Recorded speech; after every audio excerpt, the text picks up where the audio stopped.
नमस्कार साथियों, रात्रि का ये पहर है, करीब 2 बजे का वक्त है और इस समय हमें मिले हैं अद्भुत स्वामी जी। श्री कृष्ण जी के नाम से इनको लोग जानते हैं। ये बांसुरी बजाते रहते हैं। इन्होंने बहुत सारे आभूषण धारण कर रखे हैं। इनकी सब कुछ अद्भुत है। मतलब जो इन्होंने पहनावा पहना है वो भी अतुल्य और अद्भुत दिखता है। इनके पैरों में जो छागल कहते हैं, शायद इसको छागल है, वो भी अतुल्य है। इनके गले का हार अतुल्य है और इनके हाथों में जो ये बेड़ियाँ लगा रखी है, बेड़िया ही कहूँगा मैं, शब्दों का हाँ, कड़ा कह सकते हैं। शब्दों का चयन मुझे सही ढंग से नहीं हो पाया। तो ये कड़ा भी अतुल्य ही है और तमाम ऐसी पहनावा ओढ़ावा। इसके विषय में चाबी जो इनके बाइक की है, उसके विषय में थोड़ा-सा हम इन्हीं से जानने का प्रयास करेंगे और पूछेंगे कि कहाँ से आए हैं, क्या करते हैं, नाम क्या है और किस तरह से यहाँ टहल रहे हैं, कुंभ नगरी में भेटा गए हैं। क्या नाम है बाबा जी आपका? अद्भुत स्वामी श्री कृष्ण नाम हमारा है। हम महाकालेश्वर उज्जैन मध्य प्रदेश से आए हैं। उज्जैन से आए हैं। जी, लगभग 17 साल पहले भगवान महाकालेश्वर ने मुझे ऐसा रूप दिखाया था। जब से मैं 17 साल से हमेशा दिन रात ऐसे रहता हूँ। आपको प्रभु ने दर्शन दिया था और ऐसा ही रूप दिखाया? स्वप्न में दर्शन दिए थे जी। तो ये क्या वस्त्र धारण कर लिया आपने? इससे आपको कैसी सुविधा होती है या असुविधा नहीं, इसमें आनंद आता है। मुझे ऐसा लगता है जैसे स्वर्ग में घूम रहा हूँ। अच्छा। ऐसा जैसे आप चश्मा भी आपने धारण करके रखा है, ये किस चीज का चश्मा है?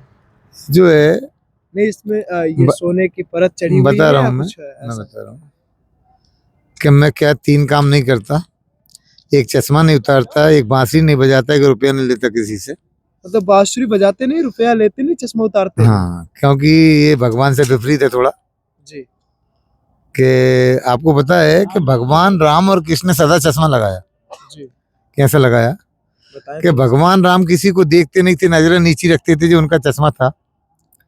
भगवान कृष्ण किसी को देखते नहीं थे, नजरें टेढ़ी रखते थे, जो उनका चश्मा था। जब भगवान ने मुझे स्वप्न दिखाया था, मुझे भी चश्मा नहीं दिखाया था, तो मैं भी खुली आंखें रखता था, लेकिन मैं टेढ़ा देखता था। जी। तो गोपियां लड़ती थी मेरे से, वो ये कहती थी कि हमें तो देख, हम कितने सुंदर है, टेढ़ा क्यों दिख रहे?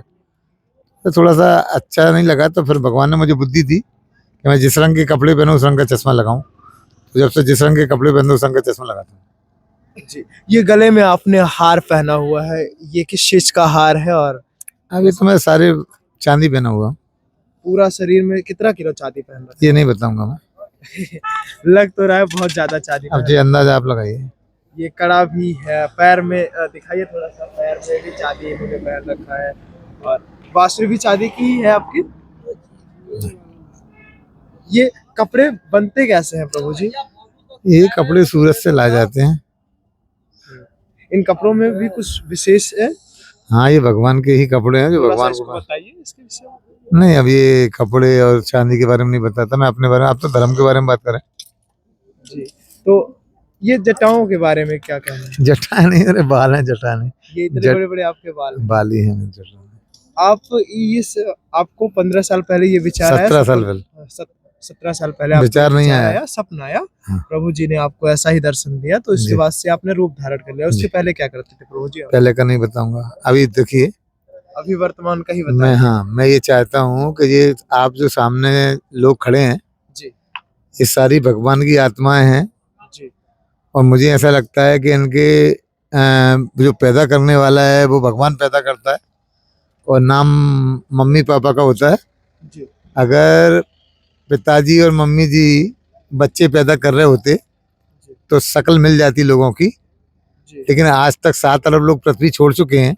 जी। 7 अरब से ज्यादा लोग पृथ्वी पर उपस्थित हैं। जी। आज तक किसी का चेहरा नहीं मिला, किसी का अंगूठा नहीं मिला। तो मेरा कहने का मतलब ये कहला रहा है कि सारी जितनी भी आत्माएं भगवान की हैं, ये सीसीटीवी कैमरे की नज़र में हैं। जी। इसलिए आप जहाँ भी रहें, ये देख के रहें कि भगवान आपको देख रहा है। और पृथ्वी का एक रूल्स है कि जहाँ एक दाना बोया जाएगा तो 1000 दाने मिलेंगे, और अगर एक कर्म बुरा करेगा तो 1000 कर्म बुरे हो सकते। तो सावधानी से रहें। सीसीटीवी भगवान का लगा है, और आपको जन्म लेना है, इसलिए पृथ्वी पर ढंग से चले। पूज्य महाराज जी, कल आपने पीताम्बर धारण किया हुआ था, आज आप इस वस्त्र में हैं, तो ये चेंज करने में कितना समय लगता है?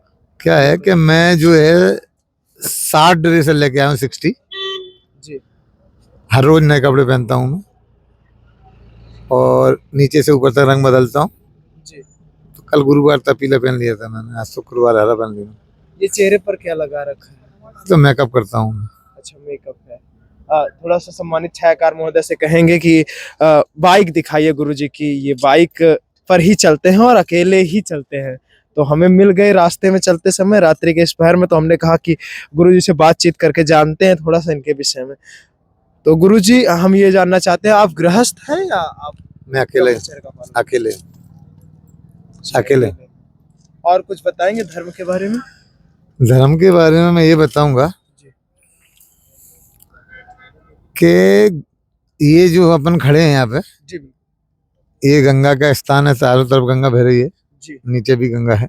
जी तो अगर आप कुंभ के मेला में आए हैं जी तो यहाँ धोए जाते हैं पाप गंगा जी में। गंगा जी के कई महत्व हैं। एक तो ये होता है कि जो आदमी पाप करता है यहाँ गंगा में नहाएगा तो पाप धुल जाएंगे, लेकिन शर्त ये है कि वो पुनः पाप ना करे। अगर पुनः पाप करे तो दोबारा जाएंगे, कोई मतलब नहीं नहाने का। तो एक दूसरी बात ये कहना चाहता था मैं कि शास्त्रों के मुताबिक जी जो व्यक्ति दुनिया छोड़ता है उसकी अस्थियां गंगा जी में डाली जाती हैं।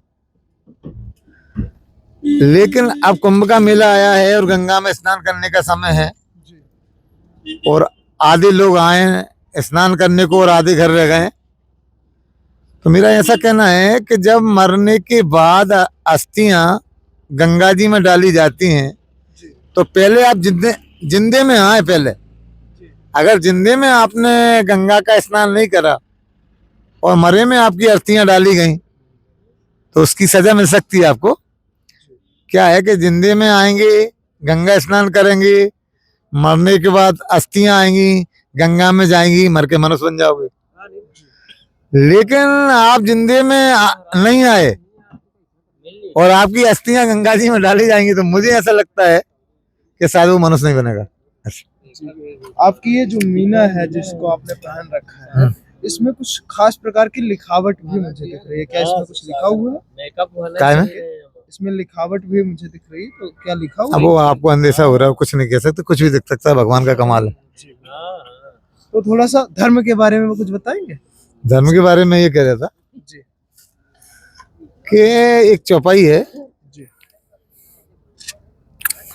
कि बड़े भाग मानस तन पावा, सुर दुर्लभ सत ग्रंथन गावा, उमा कयऊ में अनुभव अपना, सत हरि भजन जगत सब सपना, के राम ही केवल प्रेम प्यारा, जान ले ये जो जानन हारा, राम राम सब कोई कहे और दशरथ कहे न कोई, एक बार दशरथ कहे कोटि योग फल होय। तो मेरा कहने का ये मतलब था कि स्वर्ग के देवता भी मनुष्य देह को प्राप्त करना चाहते हैं कलयुग में, लेकिन उन्हें प्राप्त नहीं होती। और वो किस लिए आना चाहते हैं? वो इसलिए आना चाहते हैं कि जब उनके अच्छे कर्म और भक्ति के फल पूरे हो जाएंगे तो स्वर्ग के देवता मनुष्य योनि में आएंगे। तो वो ये सोच रहे हैं कि जल्दी से कलयुग में चलो, कलयुग में थोड़े से अच्छे कर्म और भक्ति करने से ईश्वर मिल जाता है। तो वो ये सोच रहे हैं कि जल्दी से अपन कलयुग में चलो और जल्दी से अच्छे कर्म और भक्ति करके अपन को मोक्ष मिल जाएगा, ऐसा। तो हाँ, तो ये जो है स्वर्ग और मोक्ष का रास्ता है। तो मैं स्वर्ग में जाने का तरीका बता रहा हूँ। स्वर्ग में जाने का ये है कि पहले तो आप गंगा स्नान करें और के बाद सौगंध खा के जाए कि पाप नहीं करेंगे। फिर नंबर 2, एकादशी जो होती है कृष्ण भगवान की, लोगों का कहना है जो एकादशी का व्रत करते हैं वो वैकुंठ धाम जाते हैं। तो एकादशी का व्रत करें। आज एकादशी शुरू हो गई तो गंगा जी से शुरू करें एकादशी। तो एक तो एकादशी का व्रत करना है। दूसरा, रामायण में जब सेतुबंध रामेश्वर की स्थापना की गई है भगवान राम जी द्वारा, तो उन्होंने बोला है कि कलयुग में कोई भी व्यक्ति गंगोत्री का जल लाके यदि रामेश्वर में चढ़ा देगा तो उसे स्वर्ग मिलेगा।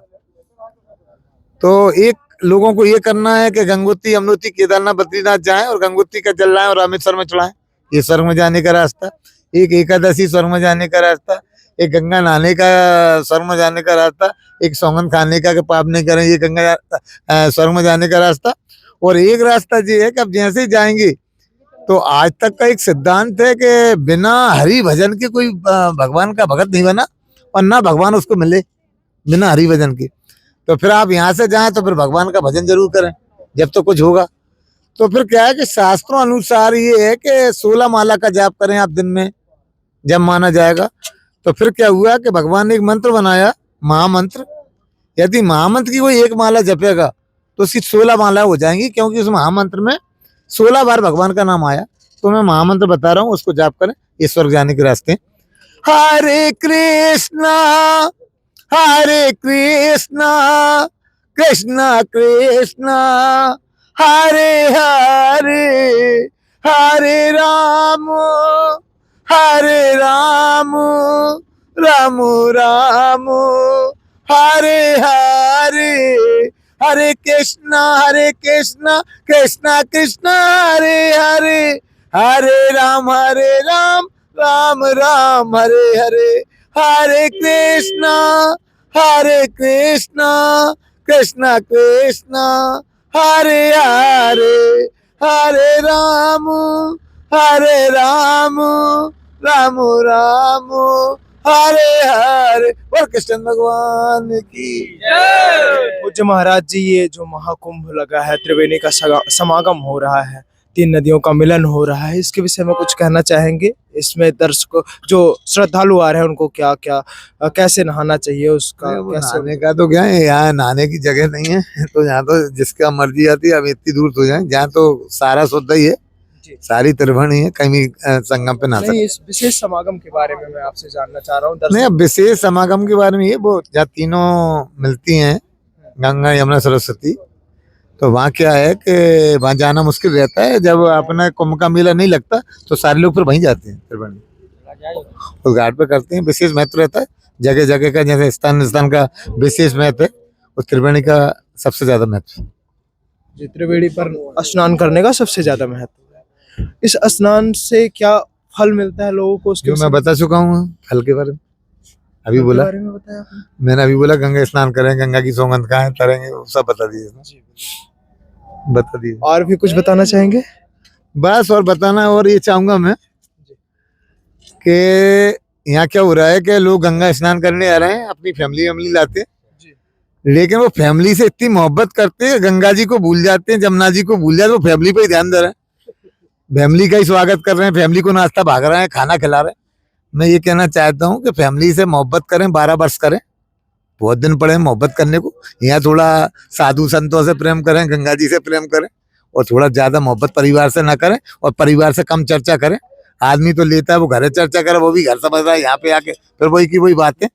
तो आप गंगा जी में आए तो गंगा जी में अपने परिवार की चर्चा ना करें, रिश्तेदारों की चर्चा ना करें, अपने घर वालों की चर्चा ना करें, क्योंकि यहाँ पे बुराई करना, चर्चा करना गंगा जी के स्थान में ये लेख लिख जाते हैं। यहाँ जो पाप करोगे वो कभी खत्म नहीं होंगे, और कहीं पे जाएंगे आप जो धाम वाम नहीं होंगे, बाकी पाप समाप्त हो जाते हैं, जाके लेके हो जाते हैं।